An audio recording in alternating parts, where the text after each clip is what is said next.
And again, thank you for signing up. A little different way of how we're doing things with our programming, but we've had a great turnout for this, so thanks for being a part of it. Just a couple of announcements before I turn it over to our panelists. On December 17th, from 4 until 5:30, BOMA's planning a virtual game social to celebrate the holidays. Obviously, we wish we were in person to see one another. We've had such great times. We'll be looking for a few sponsors to host some fun games and prizes. Save the date, which is December 17th. Keep your eyes on the website, and in the upcoming Connect ads come out every Tuesday for more information in that regard. And also save the date for January 21st from 9 until 10:30 a.m. for BOMA's annual January Market Outlook. More than any time will this presentation have such strong information for all of you because of what we're all going through. And again, thanks to the team from NTH, who will again be informing while entertaining us, because we like to have themes with it, of course, with their predictions on the market in the coming year. After the past year, we wouldn't want a fortune teller to lead us into 2021, but we think it's going to be a really important dialogue. So hope you can join us for that. And then one last announcement before we begin presentations. In February, we will hold, as you know, our 8th annual Best of BOMA event and our first virtual gala. The event will be on February 18, and we'll be broadcasting live, not from Saturday Night Live, but from the Brave New Workshops virtual theater. They have invested in that, and we're pretty excited about that. John Sweeney will once again return as our host. We're again thrilled to have the support of a great list of sponsors led by our title sponsor from Clearway Energy, who made a commitment as the signature sponsor for our event at the gala. And for this year's Toby competition, we actually have 13 buildings entered in 8 different categories. And I think that might be a record. If not, it's really close. And of course, our nominations for Best of BOMA Individual Awards opened on November 10th. Last year, we had 40 nominees in a list of categories, which was remarkable. 40 nominees and in 7 categories. We're a little behind it right now. So for those of you that procrastinate, stop it and start nominating for property managers, engineers, service providers, and so on. The nominations are going to close on December 4th, so we're running out of time just a little bit. So again, if you nominated someone last year and they weren't selected, get them back in it again. So again, December 4th is when the nominations close. And of course, all this information is always contained in our weekly Connect Ed newsletter and on our BOMA website. All right, let's get going for today's presentation. Today's live session has been approved for 1.5 continuing education credits by the Commerce Department. And as you may know, CE credits are a little harder to come by these days. So we're glad you're on to get your 1.5, and we'll have it again in January as well. This will be recorded and shared via our website. We welcome you to take advantage of the chat feature at the bottom of your screen. I encourage you to share your questions with the whole audience. Your questions will be addressed as they come in the presentation or at the end, depending on how our timing goes. The focus of everyone's attention has shifted in the last several months, but something that's been going on is the Southwest Light Rail project, and it's still a massive, relevant project for businesses and residents in Minneapolis and the western and southern suburbs. So in spite of the challenges with budget and routing, the project has continued through the pandemic. In addition, Met Transit has been revising and adapting their cleaning and disinfecting protocols to meet guidelines and addressing safety concerns. Met Transit is on the job, as you'll hear, preparing for the expected rebound and recovery when your tenants and their employees come back into town. So our presenters today, first of all, Jonathan Weinhagen. He's the president and CEO of the Minneapolis Regional Chamber of Commerce, whose goal is to help the business community thrive for building strong communities and partnerships. And I can tell you this, that BOMA, Chamber and the Downtown Council, we have extraordinarily strong partnership. They play many roles, including being a policy advocate that supports the business community from City Hall to the nation's capital. They also provide everything businesses need to grow and succeed, from high quality working to leadership training. Prior to joining the MRCC, Jonathan was the Vice President of the St. Paul Area Chamber of Commerce.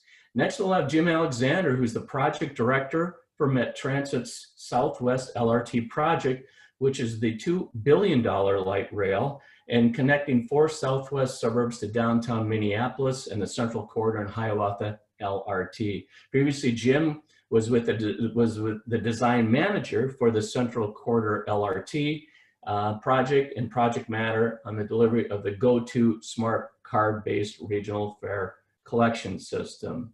And lastly, Adam Harrington is the Director of Service Development at Metro Transit and has been at the agency for more than 25 years.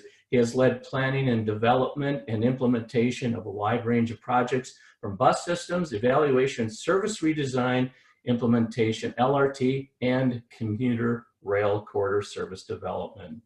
So with that, I'd like to turn it over to Mr. Jonathan Linehagen to kind of get us going. Jonathan? Hey, great. Good morning. Thanks, Kevin, for having me this morning, and thanks to everybody for joining. Before I get started, just a huge thank you to all the building owners and managers out there. I've had the opportunity to be in many of your buildings all across the greater Minneapolis region over the course of the last several months, and I'm just blown away by the measures that you've taken to keep tenants and people across our region safe. It's going to be a critical part of return to work, and we all know that we're driving towards that. So just a heartfelt thank you for the work that you and your teams are doing to keep us safe and to position us for the economic recovery that we all long for. Excited to talk about, well, candidly excited to talk about anything but public safety, but Southwest Light Rail is one of my favorite topics and something that I have spent darn near my entire career in advocacy working on. 11 days from today marks the 2-year anniversary of breaking ground on the Southwest Light Rail project. I remember it vividly. It was 30 degrees out and everybody talked a little bit longer than they should have, and I just warmed up from that moment. But at $2 billion, as Kevin mentioned, it is the largest civil infrastructure project in our state's history, a critical project for our region, and certainly for our business community. You know, I'll reflect on a moment at that groundbreaking. Former Senator McQuaid, who was the mayor of St. Louis Park in the 80s, was carrying a folder from the very first Southwest Light Rail meeting, the very first planning meeting in 1980. I remember remarking that I wasn't born in 1980. I'm not sure she appreciated that commentary, but just gives you a little bit of context for how long we've been working on this critical project and how much progress we've made, even in the midst of a pandemic. It has certainly had its ups and downs over the arc of 40 years, and a project that I would tell you, seemingly died dozens of deaths, and I experienced some of those along the way. There were lawsuits, resistance from neighborhoods, challenges with the railroads, and budgetary constraints. Today, that project is well underway. We're going to get a kind of a preview and recap from Jim Alexander. He's going to talk about all of the facets of construction progress. I'm sure he'll talk about the $350 million in payroll, the 7,500 construction jobs that are up and underway, and more critical now than ever. So I'm not going to talk about some of those items.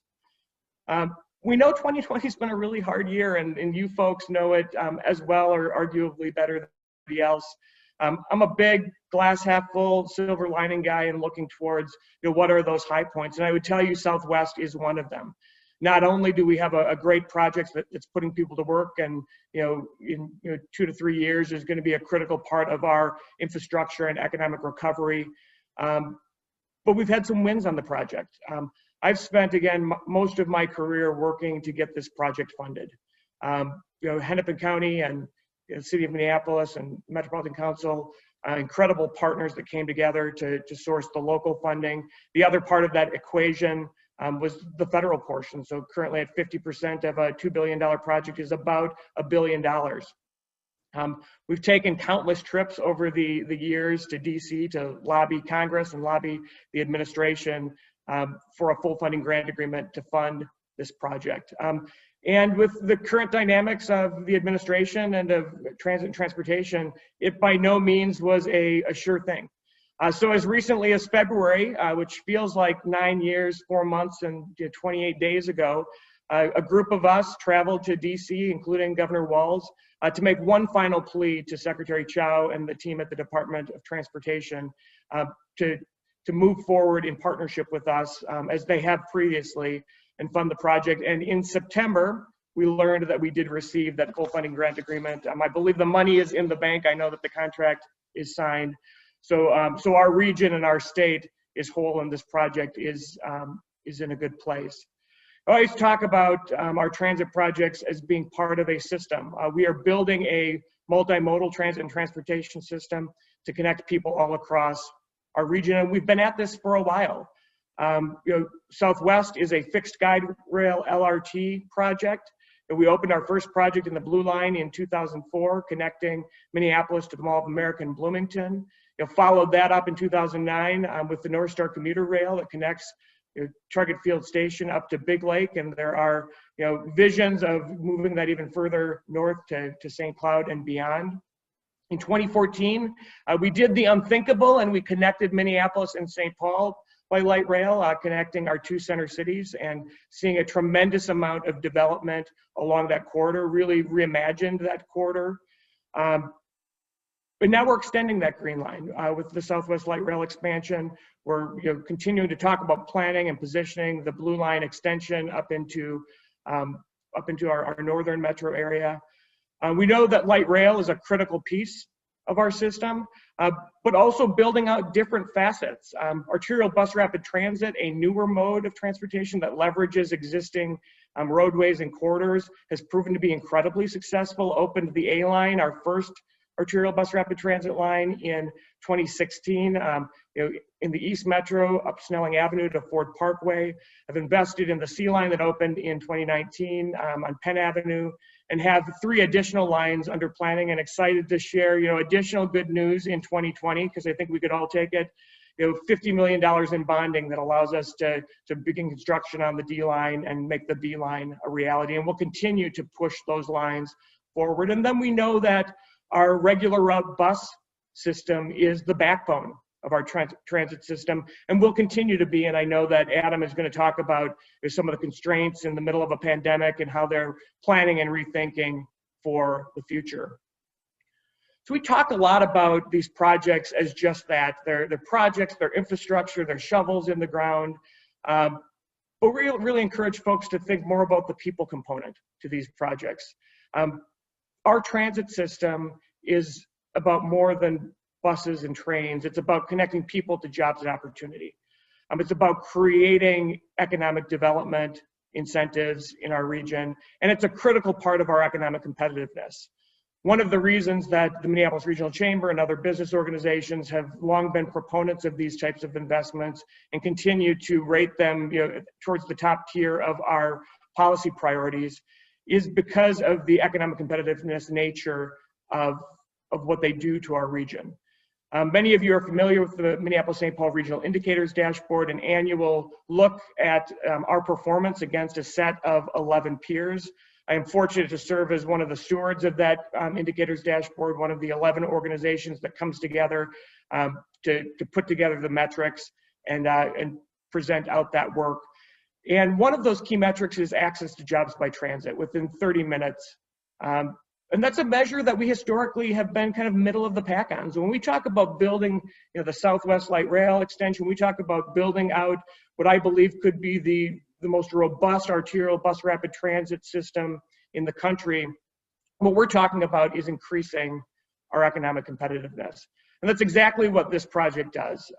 This project is about jobs, it's about creating opportunity, and we're already seeing that. Broke ground 2 years ago, but long before that, we started to see developers and capital investment invest on spec before we even had the line funded or kind of complete from a planning standpoint. Tremendous investment in the corridor. Between 2011 and 2017, 2,000 multifamily residential permits were pulled within a half a mile of stations. When we think about the housing crisis that we all talk about, that has been looming, that I think is exacerbated by the pandemic, we project that we need 18,000 additional housing units per year over the course of the next 5 years to keep pace with the demand in this marketplace. And a project like this spurs the type of investment that we need to reach those goals. $386 million in commercial development to date along the planned corridor, and $59 million of institutional projects and hospitals and those types. When we talk about transit-oriented development, it's real. This isn't something that's like pie in the sky that we talk about projections. We talk about real, actual investment that we are measuring before the project even comes online. I would be remiss if I didn't talk a little bit about the global pandemic. We know that occupancy downtown is challenged. We're going to hear specifically the impacts that the pandemic and stay-at-home orders and other dynamics of the pandemic have had on ridership and the system. But I'm here to tell you that it is time to double down on our transit investments. It's time to double down on reimagining and rethinking what our system can and should look like. And to double down on making investments. I believe that the future of work is absolutely going to include a different level of flexibility than the economy that we left in March, but I absolutely believe people are going to return to the office. I absolutely believe that downtown environments and city centers and neighborhoods across our region are going to continue to be a critical part of work, and that connecting people to those places is going to be every bit more important. And then I believe that as we think about region building, and that's the work that we all do together, the regions that are going to recover faster and that are going to attract more people are going to be the regions that are amenity rich. And we know that transit is a critical amenity. We can measure it, we see it, we feel it, we experience it. And as we position the Minneapolis-St. Paul region for the economic recovery that we're going to enter into, we need to continue to invest, and Southwest under construction, ready to go online and really jumpstart that economic recovery is exactly the type of project that we need to build more of. So with that, I'm gonna stop there. Certainly, we'll be available for Q&A, and looking forward to my fellow panelists and their presentations.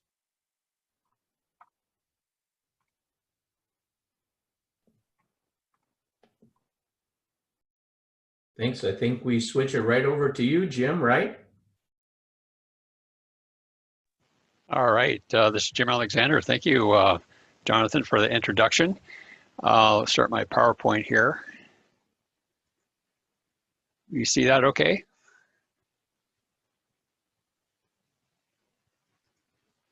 How about now? Does that work okay? Yep, looks good, Jim. All right, well, I'll go ahead and get started. Good morning, everyone. I'm Jim Alexander, Project Director for Metro Transit, working on the Southwest LRT.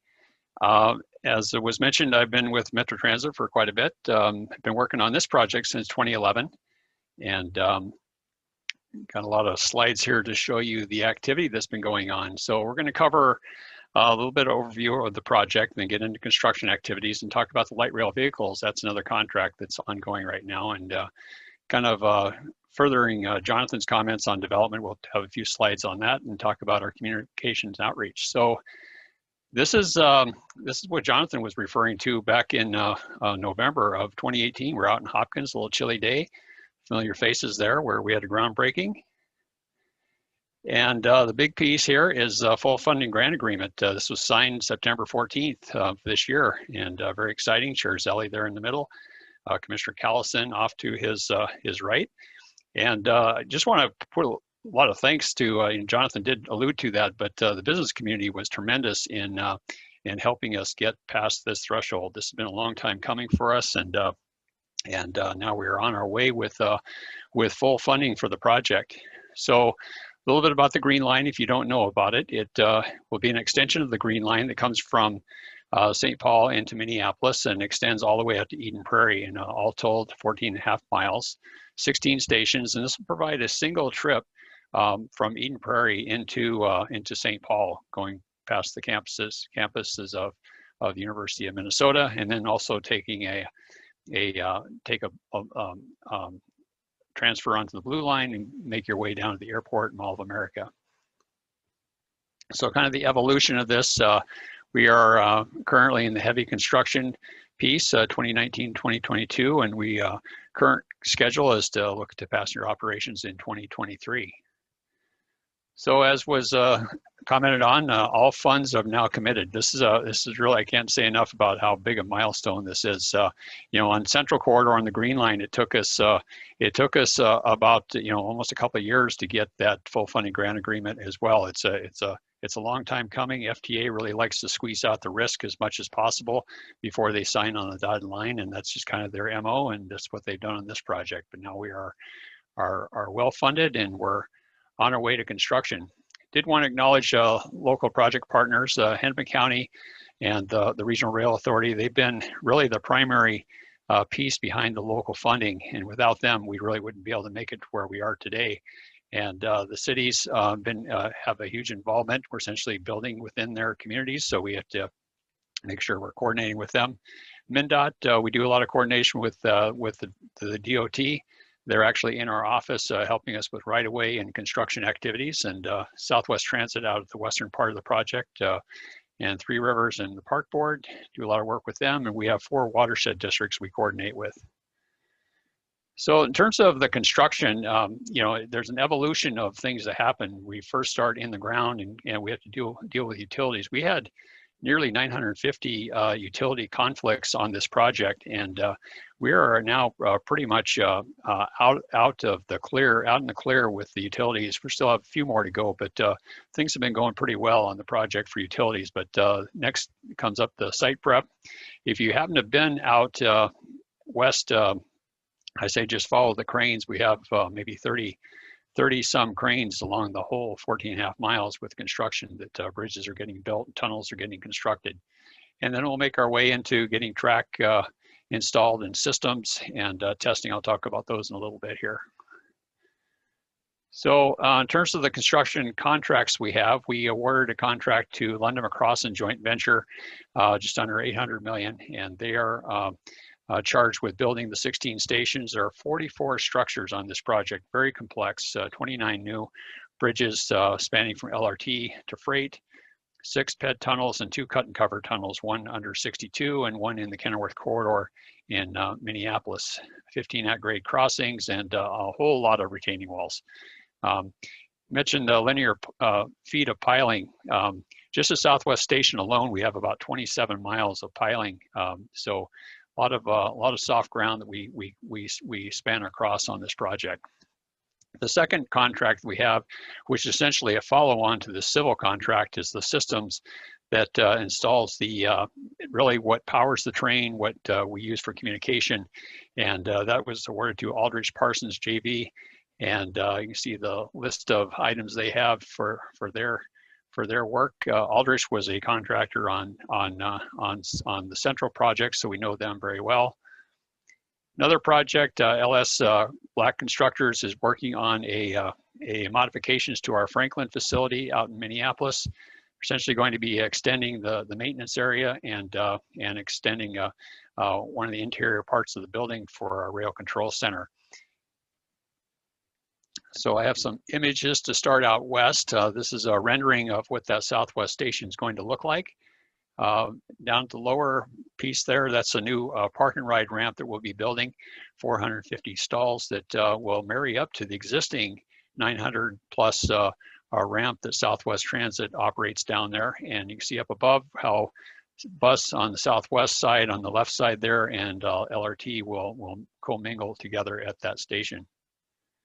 Here's what it looks like probably a couple of weeks ago with a lot of work happening, where you see those the white concrete pieces. That's essentially where that platform is going to go, and essentially that's where the ramp is going to be rising up in this area here. We're taking this photo from the existing ramp.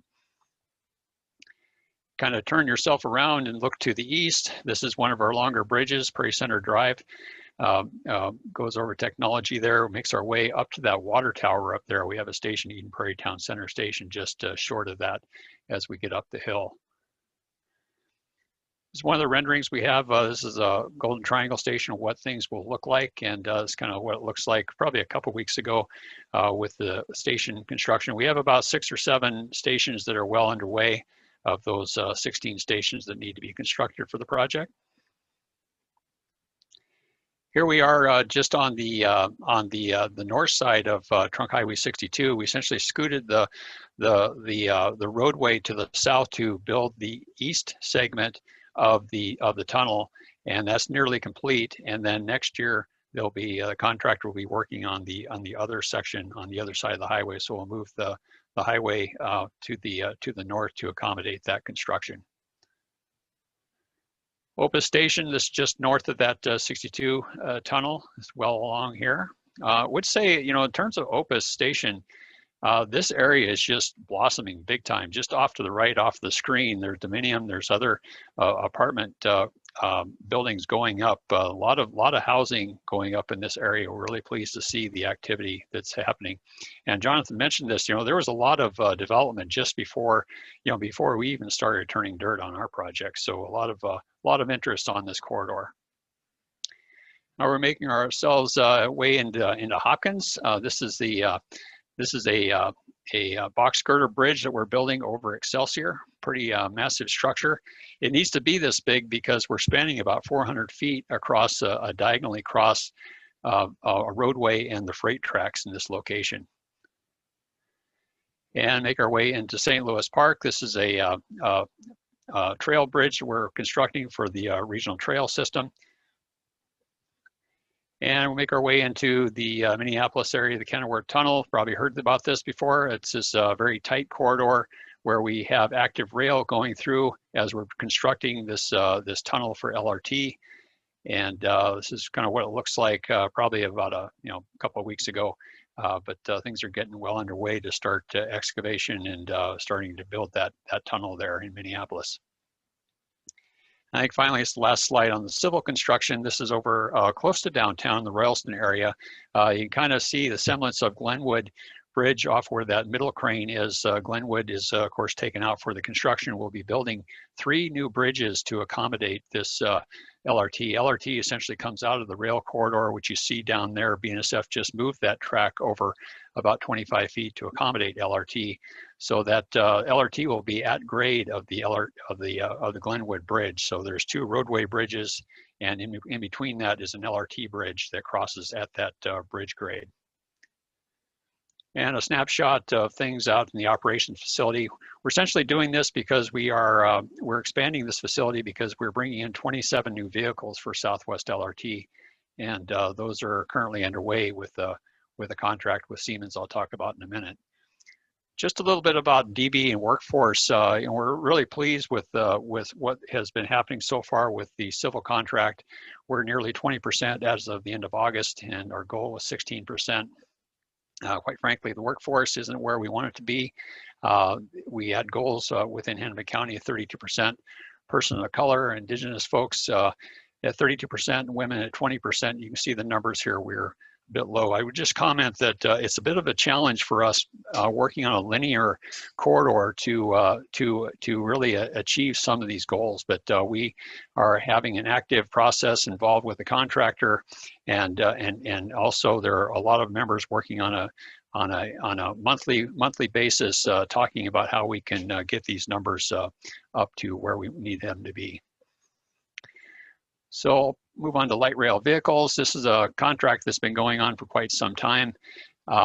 It's with Siemens. They built our vehicles for the Green Line. And so this is what's known as the Type 3, essentially the 3rd generation of our vehicles that we have. And so they're building 27 vehicles out in Sacramento. We just received our number 7 and number 8 here in Minneapolis. So a number of vehicles are already here, and they'll be going through a lot of commissioning, and then eventually they'll go out on the revenue service on the Blue and Green Line. And then once we're done with the construction, we'll be using those on Southwest LRT. Some work we did back a couple of years ago to really look at access and accessibility on the train. You know, the C section, this center car in between the 2 A and B. We worked with the Transit Advisory Accessibility Community to see if we could maybe try to make things a little more accessible along the pathway, if you will, through the car. As you can see, the Type 2 design going back through Central Corridor again, the green line. And you see the difference here where we essentially reposition some of the seating to allow a wheelchair to access through that, that middle car.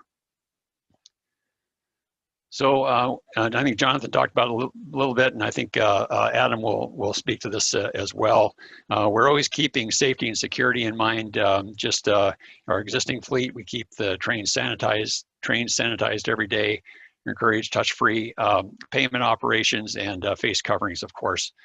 And for our project, you know, back when I started the project in 2011, we had in mind of getting folks involved right away. So we have a process where we engage city staff. We also involve emergency personnel, first responders, as we're looking at the design on this project, and that's ongoing as we get into construction. Of course, when we get into revenue service, we'll have before we do that, we'll get into a big campaign and getting people educated, because essentially introducing a train system into new communities that aren't used to LRT, and we really need to get the message out that you know, these trains are quiet and you need to be watching when you cross the tracks, that type of thing. So development opportunities, as Jonathan mentioned, a lot is happening. A lot has happened even before we started any construction on the project. You see the numbers here. And then the numbers here in terms of permitted and planned development. I'm not sure if these are quite fully up to date because things are just happening out there. I just read an article about Opus is looking at more housing in that area. But an example of this is Elevate out in next to Southwest Station. This is the similar image as what you saw with that Prairie Center Drive bridge. And you can see 222 housing units and 52 affordable. They actually built this or designed this and built it with LRT in mind. So LRT essentially wraps around the other side of this structure. If you have a chance to get out to Eden Prairie, it's a really nice facility to take a look at. A little bit about communication and outreach. Here's some stats that we have.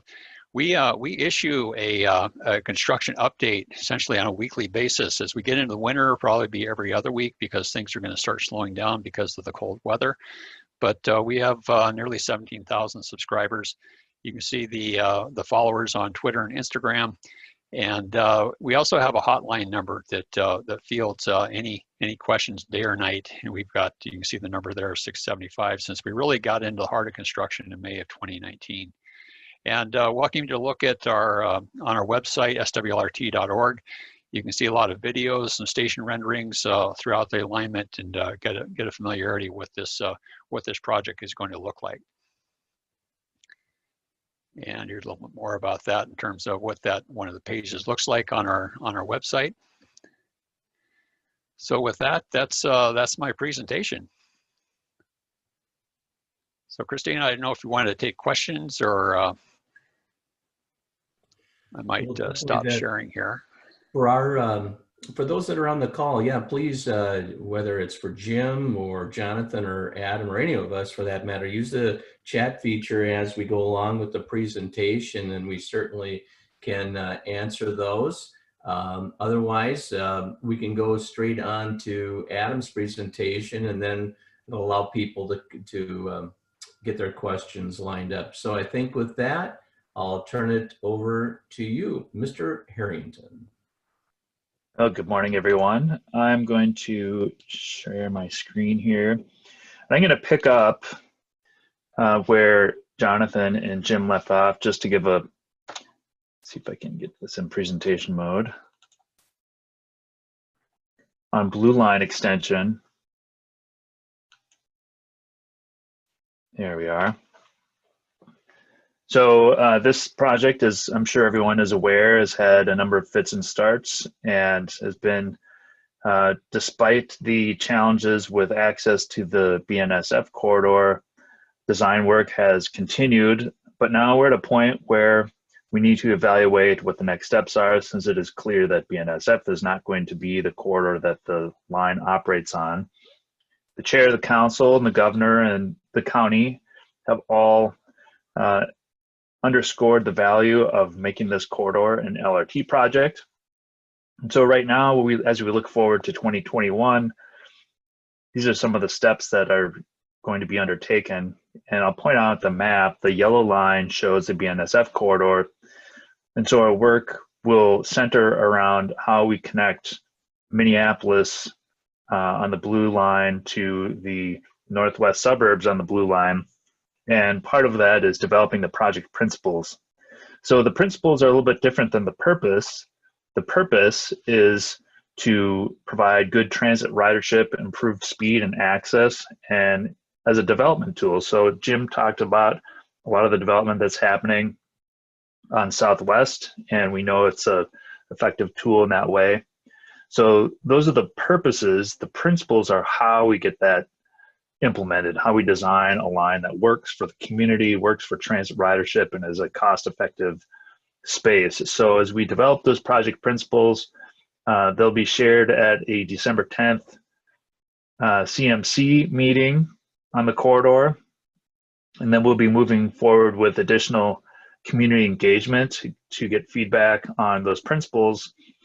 And later in the spring and into the summer, we'll be evaluating potential routing options to connect the two ends of the line, looking at what the physical space constraints are, what the capital cost impacts might be, and of course, evaluating all the routing options to maximize ridership and travel time, and ultimately get a federal project rating. So it's just a brief overview. There's going to be much more to come in 2021 on Blue Line, and there's more information on this website that's shared below. So now I want to shift gears and talk a little bit about how Metro Transit has operated during the pandemic. And this slide is really to reiterate that we have a cyclical process for developing our service and implementing those changes, from evaluating what's really happening on our service and what's going on with ridership and how effective our services are, and taking input from customers and operators and stakeholders to form those ideas, develop that plan, provide an equity lens to all those changes that might be proposed, develop the schedule, implement, and then the process starts all over again with how those services perform and do they serve the needs of the community. So just a review over the past now 8 months of some of the changes that we've undergone during the pandemic. And as you all know, with Governor Walz having some additional executive orders in place starting on Friday, this will also affect us as well.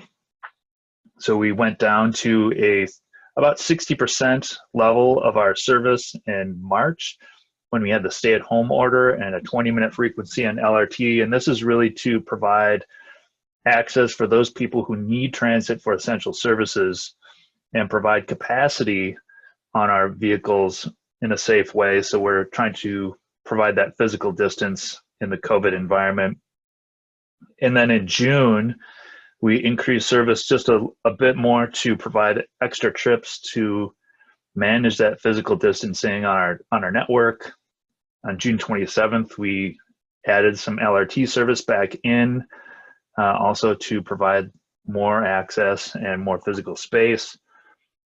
On August 1st, we resumed front door boarding. You may recall we had backdoor boarding for much of the summer, and this is to provide a limit on contact with bus operators. Before, we had plexiglass shields between the bus operator and those who might be getting on the front of the bus. And plexiglass shields have been installed on all of our buses, so we are able to resume front door boarding in August. Then on September 12th, we ramped up service again to about 80% of what the pre-pandemic bus service levels were. And I'm going to talk a little bit about what that looks like. So here is a graph that shows ridership on our system from the beginning of March. Here's essentially our pre-pandemic levels. And then here's our stay-at-home order down to 60%. And then as we move across, the blue is our local bus, the red is our commuter express bus, and our green is LRT. So obviously there's three very different trends here. On commuter express, since they largely serve people who have been able to work remotely, we see a very low ridership there, but we also have a number of routes that we've suspended as part of that, since there is not much demand in the downtowns, either Minneapolis or St. Paul or the U of M. And this trend continues forward. This gap here at the end of May is when we suspended all service during the unrest and riots that were happening, and then comes back again a few days later. And then here on August 1st is where we added front door boarding, and we had a little bit of a drop there as more customers were faced with paying their fares at the front door. And I'll say that the ridership that we see at the end of this chart, which ends in September, is stayed pretty much the same. So we're running at about 60% ridership on, or minus 60% ridership on bus, and about, it's actually 65%, 70% down on rail, and about 95% down on Commuter Express bus.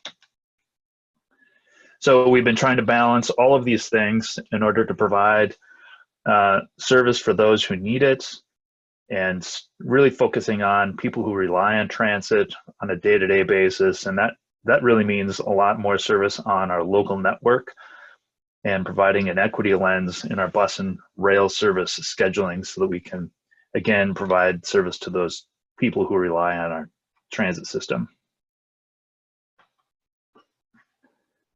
Here's a little bit more on the details for our service change in September.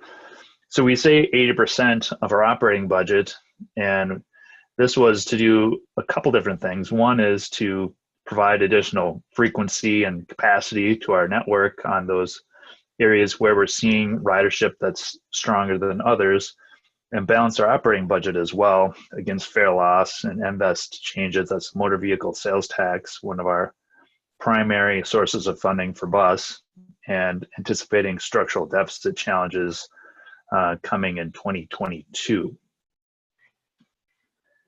We are back at 10-minute frequency now, and our Commuter Express levels still remain at the June levels, but we're ready to add capacity when demand increases. Most of the routes that were suspended in June, which are 55 routes, remain suspended, and we continue to really rely on our downtown community to let us know when they plan to bring people at a larger volume back into the office in downtown Minneapolis and St. Paul.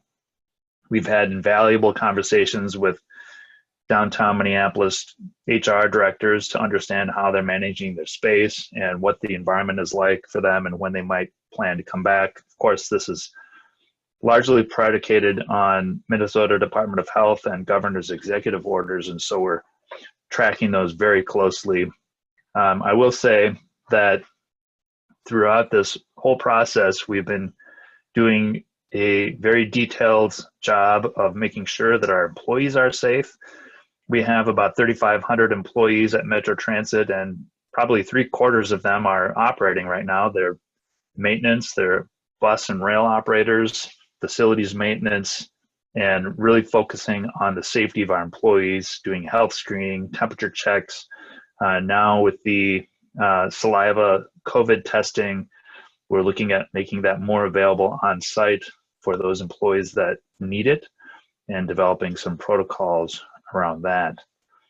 So as we work with our downtown community, we're also sharing back and forth information with how various companies are applying safety measures in their workspace. We're doing the same thing, and so it's been a very helpful dialogue.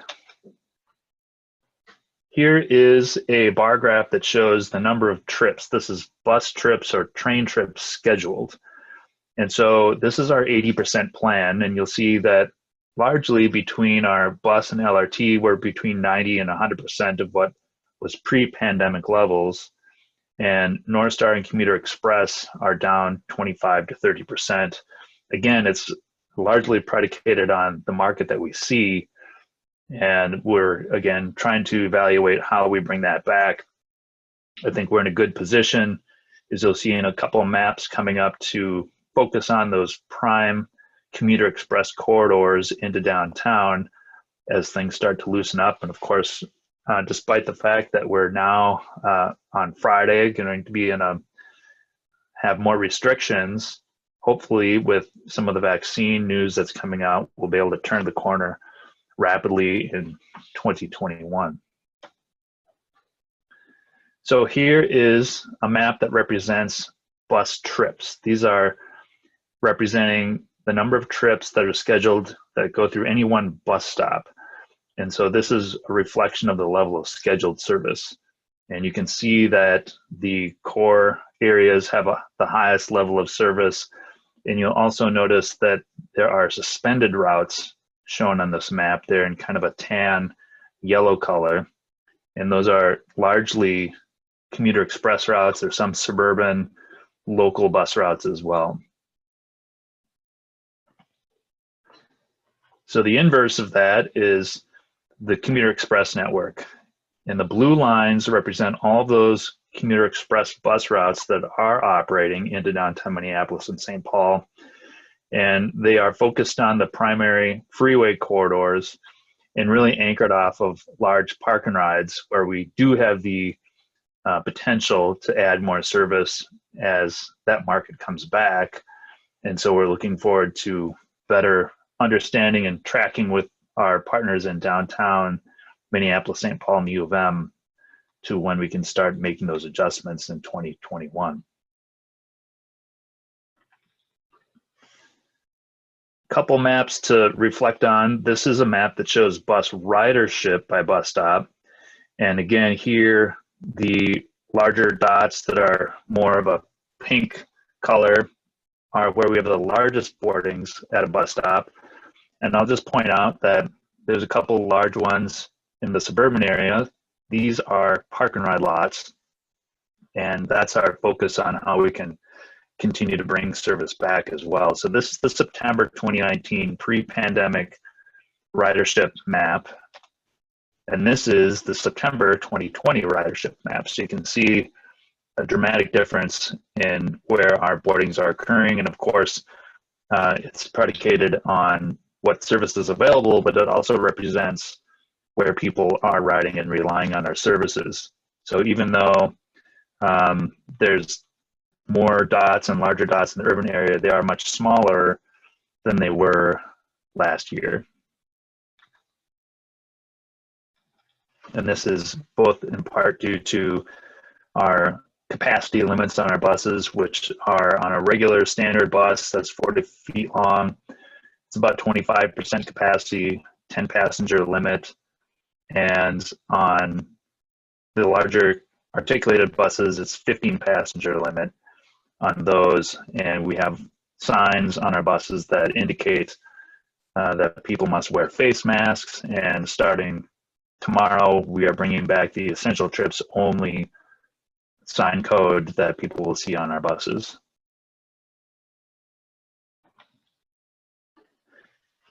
So despite all of that, dreary news perhaps, we have a lot of things going on that are quite positive, I think. We continue to develop our arterial bus rapid transit program. Some may have heard about Network Next, and that's really our main mechanism for identifying, evaluating, prioritizing the potential future investments, as well as our Better Bus Stops and Better Bus Routes programs. And this is where we're looking at improved bus stop amenities, shelters, improving speed and reliability on those local routes, which may include traffic signal advantages, bus lanes, spacing out our bus stops, looking at faster ways to board people onto our service. Essentially, it's looking at the toolbox that we've built from our arterial BRT program and seeing what we can apply on a faster time schedule to our local service without a full major investment. We continue to promote our transit assistance program. This is the $1 per fare ride for those who qualify on a low income basis. We are working closely, our transit police, with Minneapolis Police, Hennepin County. There's the Homeless Action Team, and that's Metro Transit Police really focusing in on how we can help the homeless population that team has been in action for the last 3 years and has done a lot of great work. Jim talked about Southwest LRT. And one thing not to forget, Orange Line BRT between downtown Minneapolis along the 35W corridor down to Burnsville. We're anticipating that we'll be able to open as early as December 2021. A lot of that construction is advancing quickly. The 12th Street bus lanes out of downtown Minneapolis to 35W South are nearly 100% complete. The Lake Street station is advancing very well, as is the tunnel to access the Knox Avenue station, the tunnel under 494 near 35W.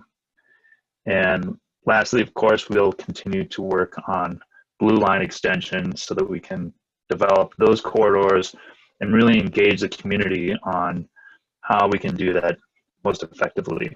So with that, that concludes my presentation, and I'd be happy to answer any questions. We did have one question come in. I think you just touched on it. Tina asked, will there be changes to local routes when the SLRT and Orange Line are complete? And is there a resource that shows what the future system looks like? So that's, you were touching on that, and maybe you could expand upon that, Adam. Sure. Yep. There will be adjustments to the bus network to connect to Southwest LRT. And once we get within a couple years of implementation of Southwest LRT operations, we'll begin an engagement process with our community to review what those potential connections could be on bus. And we're actually on the precipice of doing that with Orange Line. On Monday at the Met Council Transportation Committee, we'll be asking for approval for a public hearing to make adjustments to the local bus network to connect to Orange Line when that's open in 2021. The concept plan will be ready probably within the next month or two. We'll be bringing that out so everyone can take a look at what that means. I will say that for downtown Minneapolis and Minneapolis proper, there probably won't be very significant changes since we have frequent service that already makes those connections both in downtown at Lake Street, 46, 66. There'll probably be more substantial changes to the network in Bloomington. So that work is ongoing, and the arterial BRT plan is in development right now. We're trying to identify what the F line is. Jonathan mentioned that we did get $55 million in bonding so that we can begin construction on D line next year, and that is the line that operates between Brooklyn Center and Mall of America via Emerson Fremont through downtown on 7th and 8th Street and out on Chicago. So that work will begin next year. And then B line along Lake Street will follow right behind between Uptown and downtown St. Paul. And of course, E line, which is not fully funded yet, but will be operated on Hennepin Avenue between the U of M and out to Uptown and down to Southdale. Thanks. Yeah, a lot of things into that. And in fact, I think what we're trying to prove here is these projects, it's not like during one legislative session, okay, we got the funding, we put a shovel in the ground next week.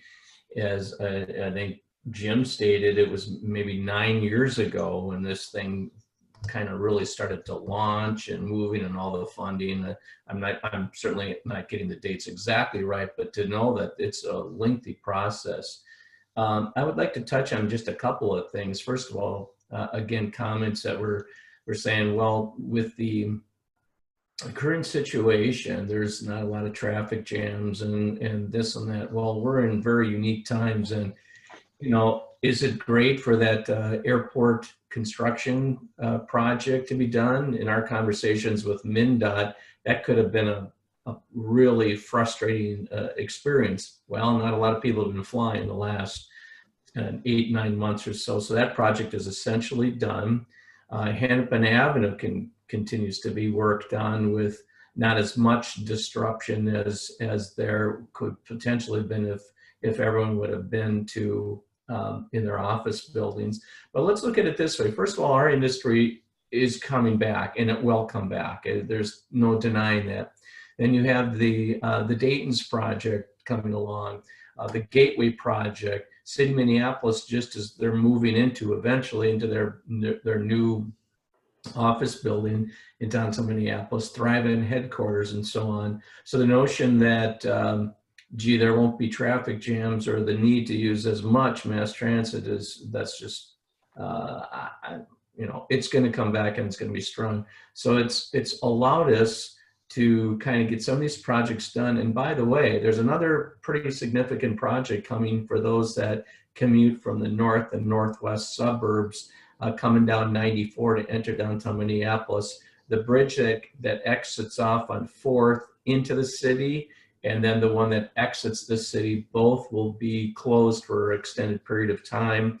Trying to think if it's 2021, if that starts or not. We're still trying to gather information, but just to know that it's not like these projects are going to go away. They're all done. In fact, there's still many more to come. And I don't know, Adam, if you are in contact with the MnDOT folks on that too.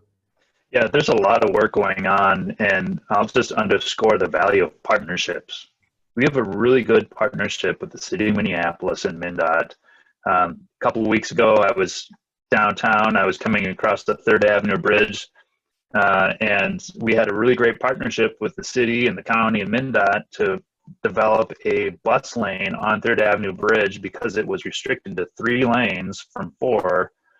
And everyone was concerned about the ability to get everyone into downtown. And there's a really great partnership to develop special transit signals on either end of the bridge so that there's a directional lane. And of course, when you go down there 2 weeks ago, there's nobody. There was me and a couple buses going across the bridge. But it's an example of a great partnership so that when we come back, and we will next year, we're on a good footing to develop and implement projects that help enhance transit during the construction of these things. Another example I'll mention, since you brought it up, was Highway 5 near the airport. We're really happy that that's open again, and I guess in some ways the timing was good, I guess, to get all that work done during the pandemic, because that was one we were quite concerned about. I know Mac was concerned about, and making sure that access is preserved. But now that's open. And as other construction projects happen with MnDOT, whether it's I-94, 252, or 35W North, we've got good partnerships with them to enhance access into downtown Minneapolis. So those projects keep moving. And I think I'm gonna share my screen again, just so people have a sense for the BRT networks. These are all the routes that were considered as part of our Network Next project. So you can see all of them coming into downtown Minneapolis. And Jim's question about how does the federal funding compare on past projects and future projects, I'll just speak to the BRT part of this, which isn't using federal funding, but the $55 million, when you look at a line that goes all the way from Mall of America, up Chicago, through downtown, and up to Brooklyn Center, is the longest BRT line, and so it's a significant investment, as well as between uptown, across Lake Street, and over into St. Paul. So these are all really big investments, but at a much different scale than an LRT, which includes a greater infrastructure and development component. Adam, I'd love to touch on federal funding, if I could, really quickly into the future. Please. So we've long enjoyed a great relationship with the FTA and DOT at the federal level, and continue to. And historically, they have participated at 50% in these large-scale fixed guideway infrastructure projects like the Green Line and the Blue Line and the extension that we're talking about.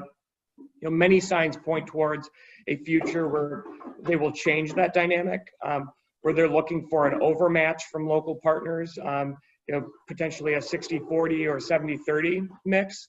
So as we think about the future of projects, whether it be the Blue Line extension that you framed out, the progress on that, or even additional projects in our system, we need to start thinking about how do we overfund or fund at a level that we historically haven't. And I think that all needs to be part of a conversation about operating the system. We know that we have been headed towards a fiscal cliff for the last number of budget cycles. And also thinking about deferred maintenance. We have a system that, is aging, right? Our first line opened, almost 20 years ago. We're going to need to replace cars. We're going to need to replace, that capital infrastructure. So I anticipate in the next couple of years, the business community will certainly be, raising this as a topic of conversation with the legislature. How do we sustain the operation and investment in the system, and how do we continue to build in what is going to be a new federal funding era? Right, and we depend on that federal funding for these large projects. Southwest having that full funding grant agreement is essential, and it's going to be essential for Blue Line extension and for Riverview as well. I see Doug has a question on that. Riverview corridor, which is identified between downtown St. Paul and the Mall of America, down West 7th, across the river through the airport, is in the environmental phase right now. And they'll be evaluating in more detail how that happens and what are the impacts for right-of-way and historic resources and cultural resources. And there are many questions that this process will help answer. And so we have a few years of development to go on Riverview, but we're definitely in partnership with Ramsey County, who is the lead on that project. I think it's worth stepping back just a little bit on the safety issue, because we keep talking about the future, the near future, and so on with that. And then there's a lot of concern about public safety and so on, and that we could talk for 2 more hours on that. But I thought I'd just, for the benefit of everyone on the call, to know that Chief Eddie Frizzell of Met Transit Police is, he was with the 1st Precinct Commander, Inspector, I should say, at downtown Minneapolis, was with the MPD for a number of years. So when we have our safety calls, do know that it's not just the MPD, the Sheriff's Department, the Park Police, but without doubt, Chief Frizzell is also on those calls. So we have a real unified, synced security. I'm not implying that everything is hunky-dory right now. No, it's not. But just that with Chief Frizzell, who has a very commanding personality, and we're lucky to have him and the relationship he has. And I don't know, Adam, if you want to touch on that for a moment. Yeah, absolutely. I think you hit the nail on the head, and that is we really have a good partnership between Metro Transit Police and MPD and Hennepin County and all the police departments, because just a reminder, we manage the police and security, not just in Minneapolis, but across the 7-county metro area. So it's a lot of area to cover. I will say that Chief Frizzell and Metro Transit Police have been really focused on where we are providing service now. And you think about that map that I shared where it's focused on downtown Minneapolis and St. Paul, and they're really engaged with both of those areas and how we can coordinate our services and make sure that there's some joint operations. And I know for a fact that there have already been joint operations in Minneapolis within the last couple of weeks that have garnered some good sweeps and got some bad guys off the street. It doesn't take away from the fact that there's a limited resource, and hopefully we can overcome those limitations at the city and other areas as well. But they're really focused on the LRT stations. They're focused on downtown and Hennepin Avenue and Nicollet and all those spaces. And so I just want to assure you that because we're in a pandemic and the ridership is down and we have less service, they are still on top of the game and trying to do the best they can to provide that security at all of our transit systems. But all of our transit systems interact with the local jurisdictions, and there's always a partnership there. Kevin, while we're talking about public safety, it might make sense to talk a little bit about efforts to drive transit ambassadors. We fell a little short at the legislature, but the idea of decriminalizing fare evasion, one of the big challenges to fare evasion is, right now it is a misdemeanor and it requires a uniformed and badged sworn officer to issue a citation, a $2 citation or a $2 fare evasion for a citation. So one of the ideas, and it's worked in other marketplaces, is that you decriminalize that activity and you put more eyes and ears on the system through a transit ambassador, a civilianized program. We think that's a really smart part of what we call this continuum of public safety. And as we're all discussing the future of policing and different reform measures, so we'll continue to drive and push towards that in subsequent legislative sessions, but raise it as what we think is a really smart, pragmatic move to improve the feeling of safety and the actual safety on our transit system. And that's at the top of our list every legislative session, because it has to be a statutory change in the law in order for us to do it. We want to do that because it allows us to provide better security and fair enforcement without it being a major fine. Imagine getting a parking ticket for $35 versus getting a traffic violation for $178. It's a big difference. And the scale of impact that those violations have on the community are much different. And so we're really hoping that we can get this statutory change so that we can actually hire other people who don't have a badge and a gun, but have the authority to provide that enforcement for fair evasion. How about just to clarify, so everyone knows on this call, that Metro Transit Police, they're sworn officers for the all forms of transportation, the stations and so on. But if called upon in the need by MPD or sheriff, they support. So what I'm saying is it's not like they can't get off a bus if there's something right on the sidewalk. Is that right, Adam? I want to be clear. Yeah, that's absolutely right. And oftentimes they end up being the first responder to something that's happening because they're there. And so they're fully sworn officers and work in full cooperation with the local jurisdictions. Okay. And yes, Doug, some call it decriminalization, some call it obeying the law. We're trying a lot of methods, let's put it that way, to curtail some of that. So I think we understand that. This has not as much to do with specifically in our situation here, but I was on a call with a group of other BOMAs, and in Hawaii of all places, they're passing a bill that is going to require parking lots, ramps, etc., to be retrofitted, that 50%, not 10, not 5, 50% for electric car charging stations. So we're monitoring that, of course, because if you have a 300 stall parking ramp and you're required to convert 150 of them to have charging stations at it, and that's a humongous investment in that. Does that tie into transportation a little bit? But I just wanted to let everyone on this call know that that's something that our advocacy team, our government affairs council and so on, that we're continuing to track those type of things that would have impact on our city. So that I don't see any other chats here. So while we have these experts on the call, Jim is still with us, Adam and Jonathan, are there any other questions that you have while we have these fabulous experts on transportation? Give it a moment or two, or we could have Doug Carnival give us more of his personal opinion on something, that's okay too. Just kidding, Doug. Yeah, it's like lighting a fuse with that guy. No. Well, one thing I could add is that's something that we're going to be testing out next year is a shared mobility pilot project.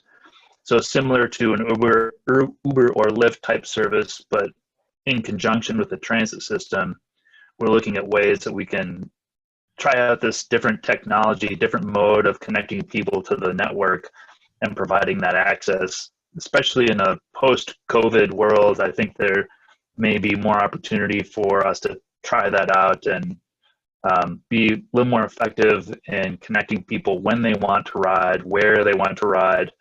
Oftentimes we hear from people who say, well, I don't want to have to go all the way downtown to go back out to wherever it is to make my connection. And something like a shared shared mobility project could provide that type of connection while still using the transit system. So that's something that we're working on now as well.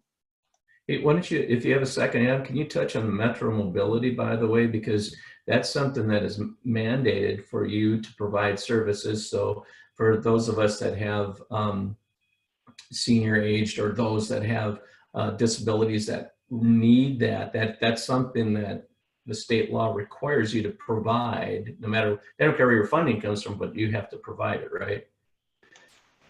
Well, what I can say right now is I don't have to provide it. It's the Met Council who provides it. In this last legislative session, we actually separated our budgets, but it is mandated service. And so that's something that will continue to provide service and be a strong presence. During COVID right now, Metro Mobility also provides trips for healthcare workers that may not normally qualify for an ADA type service. So that's something that's happening now as well to better manage access for frontline employees to healthcare services. We have one question on here. Charlie is asking about, as this whole project, the Southwest Light Rail, were there 2 or 3 complete surprises that came of this? And I know, Jim, you've gone down this path for a lot of times, or has it been perfectly wonderful every single step of the way? Wait, I'm going to get my popcorn and watch. Only 2 or 3 surprises? Well, I would say that this project has been an adventure. You know, I went through pretty much the whole process from taking over the DIS through construction on Central Corridor, the Green Line, and this project I started essentially the same back in 2011. And as Jonathan alluded to, you know, this project has seen a number of near deaths, and we did that on Central. Frankly, there were times where we had some issues that weren't sure if we're going to plow through it, whether it was legal discussions, I'll say, with the University of Minnesota and NPR. But on this project, it's just been, you know, we've gone through some really troughs and mountains on this thing. It's just been, you know, at one point it's really exhausting, but the other point is really riveting because we're always on our toes to respond to something. And you know, once we got the FFGA, we're in a really good spot, but we still have a lot to construct here. You saw all those bridges we had to do. That's an immense number of work we have to do, and dealing with the winter conditions that's kind of going off and on right now with us. You know, it's a challenge every day. It's just, you know, our crew, we have a devoted work group that we work some, not 24/7, but we're on it all the time. And it's really rewarding, but it's also really frustrating at times when you kind of think, are you ever going to get this? And I would say, you know, dealing with the freight rail, that's almost like building a nuclear plant somewhere. And that's really plagued this project in terms of how we've been able to navigate the east part of this project. We have railroad for, you know, nearly half of that 14.5 miles. And it's been a challenge, but you keep on plugging away and you get her done type thing. And so I don't know if that helps answer it, but.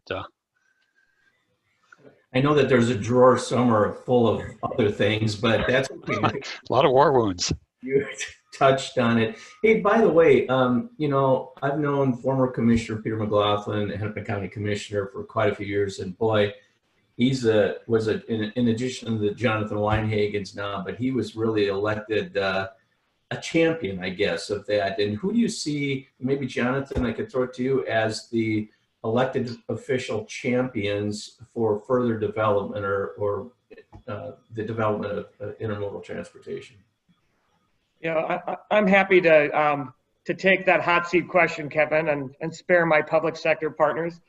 Yeah, I think Chair Green on the Hennepin County Board has really emerged as a leader and a champion for transit and for building out the system. We look forward to her partnership. Commissioner Fernando as well has been a real leader on the Blue Line extension, which, as Jim and Adam both kind of highlighted, is experiencing some changes and evolutions right now as we navigate the resistance that BNSF has to allow co-location.